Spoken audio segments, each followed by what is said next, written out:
શ્રદ્ધા, બોલો. આજે શું બનાવ્યું? આજે હે ને એકદમ નવી જાતના ભજીયા બનાવ્યા. નવી જાતના એમ? એકદમ નવી જાતના. તો તમારા ઘરમાં મેથીની ભાજી ના હોય, ચણાનો લોટ ના હોય, કશું જ ના હોય ને તો એ મસ્ત મસ્ત ભજીયા તૈયાર થાય. કેમ કે ઘણીવાર કેવું થાય, આપણા ઘરે સાંજે મહેમાન આવું, બરાબર? અને સાંજે મહેમાન આવું તો પછી ફરસાણ વગર આપણે ગુજરાતીઓ તો ચાલે ના. તો બસ તમે આ રીતે ફટાફટ ભજીયા બનાવી દો ને તો શાક પૂરી શ્રીખંડ ને ભજીયાનું મેનુ મસ્ત થાય. જો હું તમને બતાવી દઉં કેટલા જોરદાર ભજીયા હોય ને. ગરમ ગરમ હો ફ્રેન્ડ્સ, એટલે જુઓ એકદમ મસ્ત, જુઓ જાળીવાળા અને મજા આવી જાય ને એવા ભજીયા છું. એટલે કે આજે હે ને એક ફરસાણ રેસીપી હો, બહુ મજેદાર ફરસાણ રેસીપી હો. પૌવામાંથી બનાવી આવું એટલે ફટાફટ બની પણ ગયા આવું. તો ચાલો હું તમને રેસીપી આપી દઉં ફટાફટ ભજીયાની. તો આપણે એના માટે 1 કપ પૌવા લઈ લઈશું.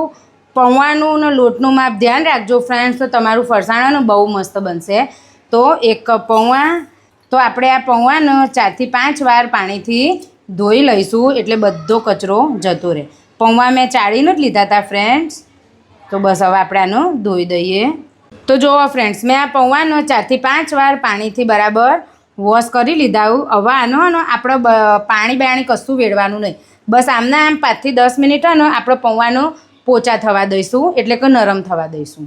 10 મિનિટ થઈ ગઈ, એકદમ પોચા થઈ ગયા. જુઓ આમ દબાઈએ ને આરામથી પીચકાઈ જાય. તો બસ આ સ્ટેજ ઉપર આપણે હવે મિક્સર જારમાં પલાળેલા પૌવા બધા લઈ લઈશું. તો ફ્રેન્ડ્સ, હવે આપણા મિક્સર જારમાં છે ને આ 1 કપ ભરીનો મોટો પૌવા લીધો હતા.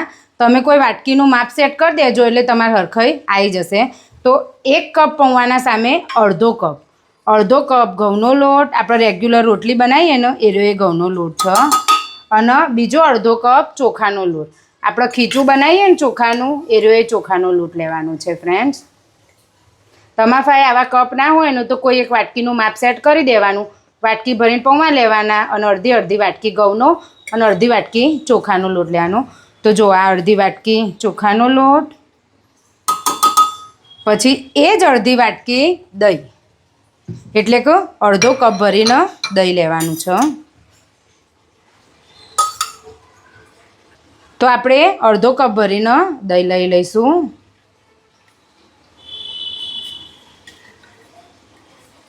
જુઓ તમે, આટલો કપ ભરીને દહીં લેવાનું, એને આપણે આમાં ઉમેરી દઈશું. પછી આપણે એમાં થોડુંક સ્વાદ પ્રમાણે મીઠું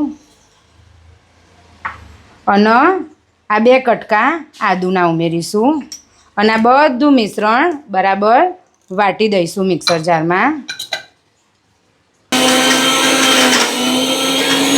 હવે આપણે એમાં જુઓ મિશ્રણ આ રીતનું થશે ને એટલે બધું કાઠું થઈ જશે મિક્સર જારમાં. હવે આપણે એમાં બીજું અડધો કપ પાણી લઈશું. આમાં કેવું, આપણે થોડુંક પાણી વેળતા જવાનું ને વાટતા જવાનું અને એનો એકદમ સ્મૂથ બેટર કરવાનું. આ બેટર એકદમ સ્મૂથ જોશે. તો જુઓ ફ્રેન્ડ્સ, આવું બેટર થયું. હજી આ બેટર કાઠું છે તો હજી આમાં બીજો આપણે અડધો કપ પાણી ઉમેરીશું.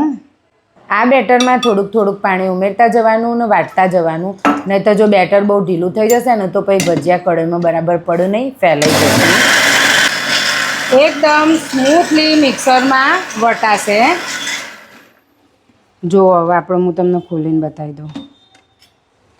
બસ જુઓ આ રીતનું એકદમ સ્મૂથ બેટર જુઓ એકદમ સિલ્કી સ્મૂથ બેટર આપણને જુઓ. હવે આપણા આ બેટરના આ અલગ વાસણમાં કાઢી લઈશું અને આ બેટરને આપણે બરાબર ફેટીશું. 5 મિનિટ બરાબર બેટર ફેટવાનું ફ્રેન્ડ્સ, એટલે એકદમ બેટર આપણું ફ્લફી થઈ જાય.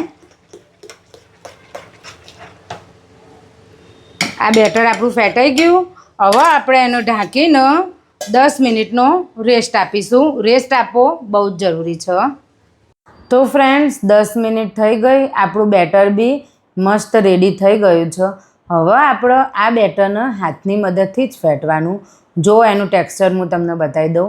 આ ટેક્સચર એકદમ રની ટેક્સચર છે. તો આમાં આપણે 1/4 કપ એટલે ચોથા ભાગનો ચોખાનો લોટ હજી ઉમેરીશું.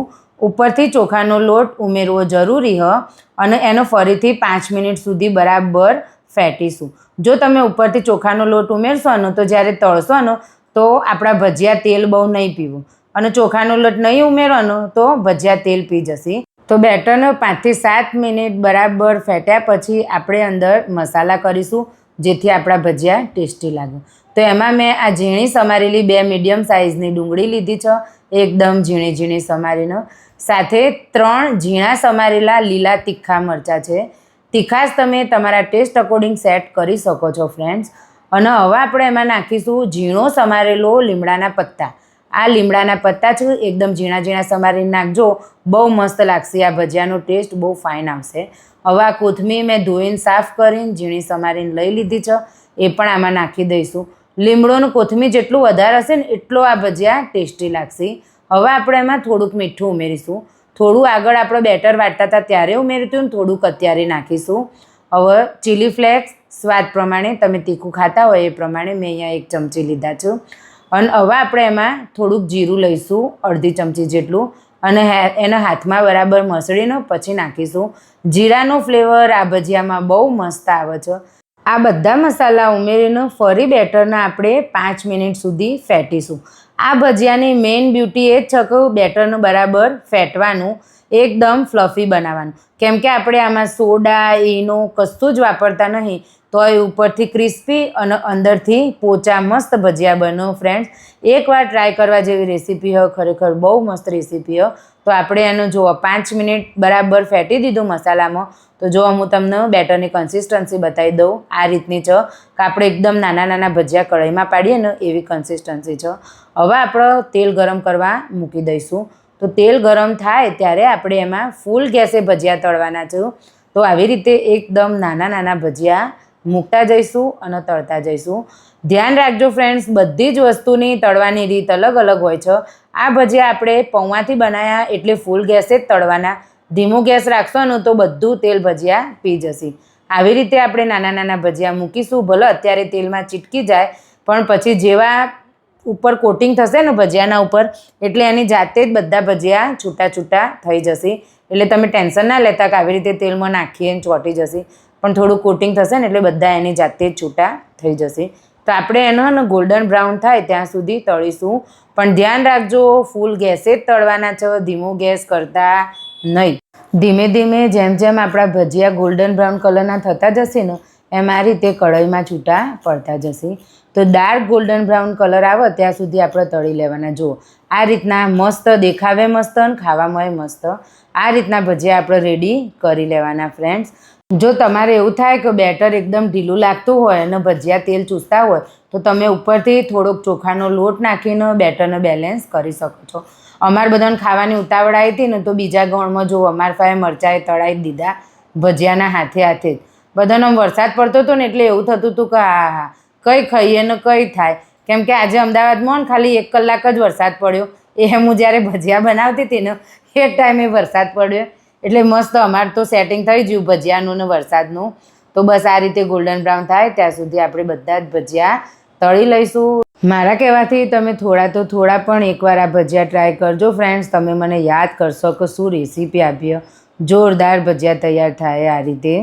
તો જુઓ ફ્રેન્ડ્સ, આપણા મસ્ત મસ્ત ભજીયા તૈયાર થઈ ગયા. ફરસાણ જુઓ એકદમ મસ્ત અંદરથી જુઓ જોરદાર લાગે ફ્રેન્ડ્સ. તો આ રેસીપી મારા કહેવાથી એકવાર ટ્રાય કરજો અને કરવા જેવી જ છે. બહુ મસ્ત, મારા ઘરમાં તો બધાનો બહુ જ ભાઈ. તો હવે મળીશું આવી નવી બીજી રેસીપી સાથે. ત્યાં સુધી બાય બાય, ટેક કેર.